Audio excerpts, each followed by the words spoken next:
So students, we were discussing about the sectors of the Indian economy. Let me first revise your last class. We were discussing about this guys, unemployment. ठीक है, इसके अंदर हमने दोनों चीजों में देखा था, rural areas and urban areas.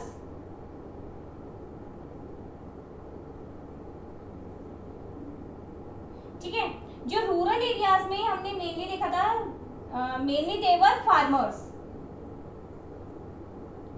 ठीक है, फार्मर्स ऑफ अ सेम और I can say members of the same family. ठीक है, मेंबर्स उसी फैमिली के, they were engaged on a single plot. Suppose करिए 8 members, I have taken the examples, 8 members are there. ये जो 8 members हैं, if I remove 3 of them, ठीक है, still the production is same. अभी भी प्रोडक्शन सेम है. इट मींस ये जो 3 पीपल हैं, ये किस में आएंगे? They will come under this disguised unemployment.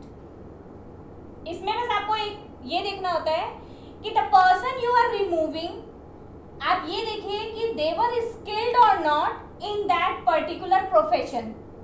ऐसा नहीं हो आप अच्छे व्यक्तियों को तो हटा दो, ठीक है, और जिनको काम नहीं आता, जो काम नहीं कर सकते, आपने उनको रख लिया. ये एक इसमें देखने वाली बात होती है. क्लियर? लेकिन यहाँ पे आपको ये बताना क्या चाह रहा है? The person they were included in the same plot but they were not contributing in the production. The production was same in the same field. Clear? This was mainly seen in the rural areas. What about the urban areas? We have seen many laborers. They were searching for the job every day. Still they were not getting the work. Clear? इस type का unemployment तो ये तो rural areas में देखा जा रहा था. और अर्बन एरियाज में व्हाट वी वर सीइंग कि labours they were searching for the work, for the everyday work, but they were unable to get that work. Clear? We have also seen some rickshaw pullers, vendors. They were doing the work every day. Still the earning was not to complete their requirement, to fulfill their requirement. So that employment will come under which category? Disguised unemployment. Clear? So these were the things that was noticed, that what you will call about disguised unemployment. You will be dividing it into 2 categories, rural areas and in the urban areas, and then you will be giving these examples and explaining your words. Okay, then another thing we have discussed about government policies promoted employment. Clear? We have discussed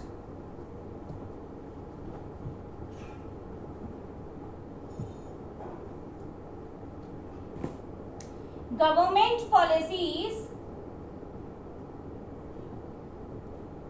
What they will do? They will increase employment.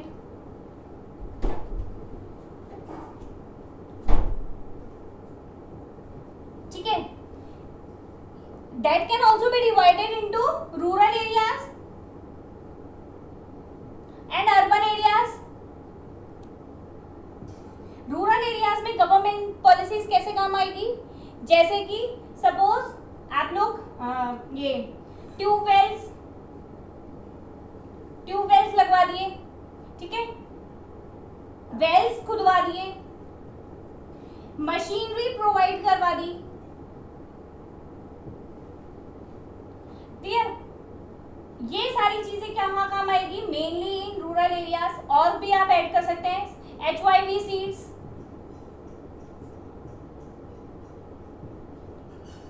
ये provide करवा दिया, fertilisers. ये सब कुछ नहीं तो credit ही दे दिया, credit was given to the farmers. Clear? ये आप लोगों ने ग्रुप पढ़ा था इसके अंदर आप लोग जो इसमें इकोनॉमिक्स में आप एक ग्रुप और पढ़ेंगे जिसमें आप देखेंगे सेल्फ हेल्प ग्रुप। ठीक है, ये सेल्फ हेल्प ग्रुप का मतलब क्या होता है? देखो इसके अंदर क्या होता है, कुछ लोग आपस में मिलके, this happens mainly in the rural areas और इन अंडर डेवलप्ड एरियाज। ठीक है, तो इसमें क्या करते हैं, कुछ लोग मिल करके अपनी सेविंग्स जो भी उनका महीने में वो जो भी अपना सेविंग कर पाते हैं उसका अमाउंट क्या करते हैं, आपस में इकट्ठा कर लेते हैं। ठीक है, कुछ लोग मिलकर के क्या कर लेते हैं, आपस में अपनी सेविंग्स को इकट्ठा कर लेते हैं। ओके, आप सपोज करो इसका नाम है शांति एंड शी नो स्टिचिंग, इसको सिलाई आती है।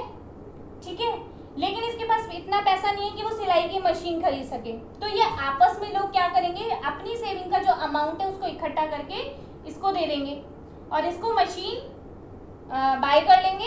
And when she will earn, जब इसकी अर्निंग स्टार्ट हो जाएगी तो ये क्या करेगी, धीरे धीरे उस पेमेंट को पे कर देगी। ये क्या किया इन्होंने, सेल्फ हेल्प ग्रुप। इसके अंदर आपको मैं एक चीज और बताती हूँ, इसके अंदर व्हाट हैपन, सपोज करिए दे आर रेगुलर, ये इस एक्टिविटीज में रेगुलर है, means regularly they are saving the money, they are doing, they are buying and doing the work and again they are saving. अगर ये रेगुलर रहते हैं and they are giving their answer to the government, government के पास जाते हैं, सरकार के पास जाते हैं और उनको, या फिर आप कह दीजिए बैंक के पास जाते हैं। अब इनको, इन्होंने ये सोचा कि एक बड़ा काम करना शुरू कर लेते हैं, एक कॉटेज इंडस्ट्री लगा लेते हैं या स्मॉल स्केल कह लीजिए आप। तो what will they do, they will go to bank, they will show their papers that are related to this activities. जब बैंक ये देखेगा yes regularly they are saving the money, इतना पैसा इनके पास होता है, तो bank will ready to give them credit on the basis of these papers. ये क्या किया इन्होंने, self help group. To these groups government also help them, government भी ऐसे ग्रुप्स को क्या करती है, हेल्प करती है, ताकि वो क्या कर सके, अपने बिजनेस को, अपने वर्क को और आगे बढ़ा सके। क्लियर? ये कोई जरूरी नहीं है सिर्फ इसी चीज में हो, ठीक है, बहुत सारे उसमें होता है, जैसे कि आप देखते हैं सेरिकल्चर, ठीक है, तो ये बहुत सारी चीजें, हनी बी के वो बहुत सारे क्या बना देते हैं, हाउसेस बनाते हैं और वो हनी को कलेक्ट करके उसको सेल करते हैं। तो देयर आर मेनी थिंग्स, ठीक है, and they are doing the work. ये सारी किसमें पॉलिसीज हैं, ये सारी गवर्नमेंट पॉलिसीज हैं। उसी तरह से अगर हम अर्बन एरियाज की बात करें, what the in urban areas what the government will do, they will set up the industry, ठीक है, अश्योर करेगी कि they are getting the money और not. Clear? After all these thing still, आप लोगों ने मनरेगा के बारे में भी पढ़ा था, still if they are not getting any work, what the government is doing, they are giving the allowance of unemployment। Government क्या दे रही है, अलाउंस दे रही है अनएम्प्लॉयमेंट का। क्लियर? सो गवर्नमेंट का काम क्या है, they are promoting the employment. और डेफिनेटली अभी आप ये देखो, आप लोग ये देखते हो आजकल बहुत सारी जगह पे क्या है, फ्लड एरियाज हैं, ठीक है, आप लोग बिहार के अंदर देख रहे हैं, उड़ीसा के अंदर देख रहे हैं, मुंबई के अंदर देख रहे हैं, बहुत सारी जगहों पे आप लोग देख रहे हैं कि फ्लड की पोजीशन है। और अगर उनसे जो मीडिया बात करने जाती है तो आप उन लोगों लोग एक शिकायत करते हैं, वो क्या कहते हैं कि अभी तक कोई भी नेता नहीं आया, ठीक है, अभी तक हमें सरकार की तरफ से कोई मदद नहीं मिली। Have you listened these talks? What do they want to tell? That if they are suffering from anything, it's the duty of the government to look after them. So in the same way, if the citizens of the country they are facing the problems of unemployment, it is the duty of the government to look after them and provide them work. Clear? ठीक है. अभी आपने देखा corona period, आप लोगों ने देखा कि व्हाट द गवर्नमेंट डज, कि जब सब कुछ लॉकडाउन कर दिया था, the government asked not to go out anywhere, तो it was the duty of the government to look after them, after the citizen, that they do not die of the hunger, they do not die of other necessary things, other medical facilities. So what the government did? Government ने क्या किया था? घर घर जाकर के क्या किया था? They give the ration. Yes. तो ये किसकी ड्यूटी है? गवर्नमेंट ड्यूटी है. तो गवर्नमेंट ड्यूटी बहुत सारी पॉलिसीज हैं जिसके अंदर वो क्या करती है? एम्प्लॉयमेंट को प्रमोट करती है. Clear? Now let us discuss about organise sectors and unorganise sector. मैंने आपको एक एग्जांपल दिया था लास्ट क्लास के अंदर, and that I give you the example of a party organised at your home, कि अगर आप प्लान करके ऑर्गेनाइज करते हैं घर में पार्टी को तो वो कैसी रहती है, और अनऑर्गेनाइज्ड पार्टी कैसी होगी. I give that example in the last class.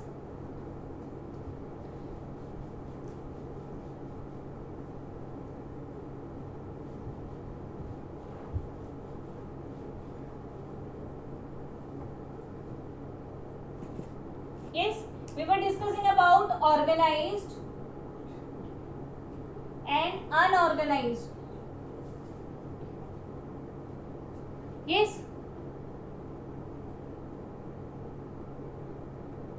Clear? Now see, we are talking about in which phase? In the phase of employment, workers.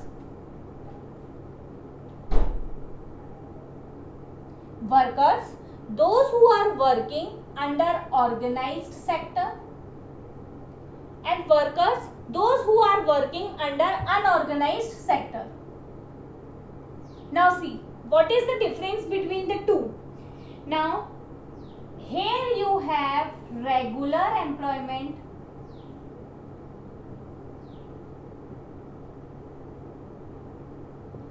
yes, here it is not fixed.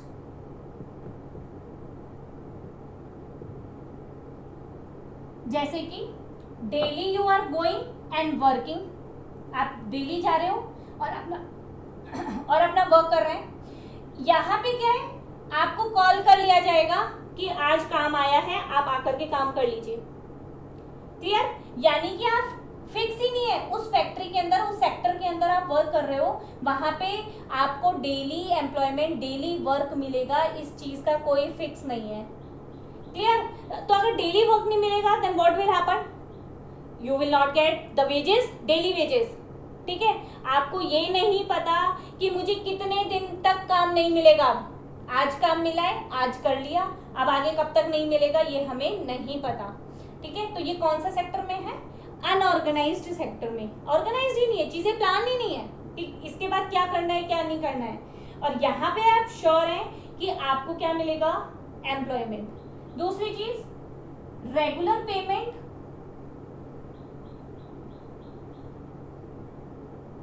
यहाँ पे आपको regular payment करना है. ठीक है, यहाँ पर आपके पास जरूरी नहीं है, आपसे वर्क तो करवा लिया but not necessary that you will be paid. ये जरूरी नहीं है कि आपको पेमेंट मिल ही जाएगा. ठीक है. Third thing what we see, number of hours are fixed. यहां पर क्या है, जो वर्किंग आवर्स है, नंबर ऑफ आवर्स, कि आपको 8 आवर्स वर्क करना है तो 8 आवर्स ही वर्क करेंगे. यहां पर time, days, hours are not fixed. यहाँ पे पता नहीं है, कभी 8 घंटे काम करवा रहे हैं, कभी 10 घंटे काम करवा रहे हैं, कभी 12 घंटे काम करवा रहे हैं. पैसा मिलेगा नहीं मिलेगा that is also not fixed. Clear? तो यहाँ पर क्या है, आपका टाइम फिक्स्ड है. If suppose over time is done, आप टाइम जो है फिक्स आपका, उसके बाद भी आप वर्क करते हैं, if overtime is done, extra payment is given.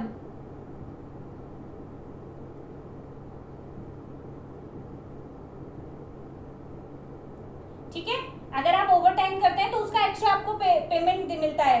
यहाँ तो सैलरी का ही नहीं पता, तो एक्स्ट्रा पेमेंट का तो कुछ हम सोच ही नहीं सकते हैं। Another thing, here you get the benefit of medical facilities. यहाँ पर आपको मेडिकल फैसिलिटीज मिलेगी। सपोज करिए वर्किंग आवर्स के बीच में आपकी तबीयत खराब हो जाती है, they will take you to the hospital. ठीक है, यहाँ पर पता नहीं आपकी को बोलते कि घर जाओ।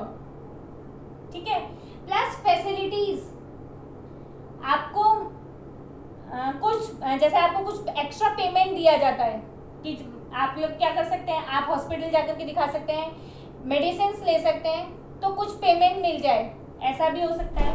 लेकिन यहाँ तो क्या है, इन सब चीज़ों का कुछ फिक्स ही नहीं है कि कितने टाइम के लिए ये पैसे आपको मिलेगी भी या नहीं मिलेगी। Medical facilities is not given. Another, I am just writing here, security. Security का नहीं पता। ठीक है, यहाँ पर क्या है, ऑर्गेनाइज्ड में आप सिक्योर हैं, क्लियर, कि आपके साथ कुछ गलत नहीं होगा। यहाँ पर तो सब कुछ गलत ही गलत है। ठीक है, तो सिक्योरिटी भी आपका नहीं पता कि सिक्योरिटी आपको मिलेगी नहीं मिलेगी। सेफ ड्रिंकिंग वाटर, पानी आपको यहाँ पे कैसा मिलेगा, फ्रेश ड्रिंकिंग वाटर मिलेगा। यहाँ पर भी कोई इट्स नॉट फिक्स, अपना बॉटल में लेकर के जाओ तब तो ठीक है, नहीं तो कोई नहीं है कि वो आपको वाटर मिलेगा ही नहीं मिलेगा। ठीक है, तो आई होप कि you have understood this difference between organised sector, people working in organised sector and the people working in unorganised sector. Unorganised sector में वर्क कर रहे हैं। Clear? In the next class we will be discussing the next things. आप आज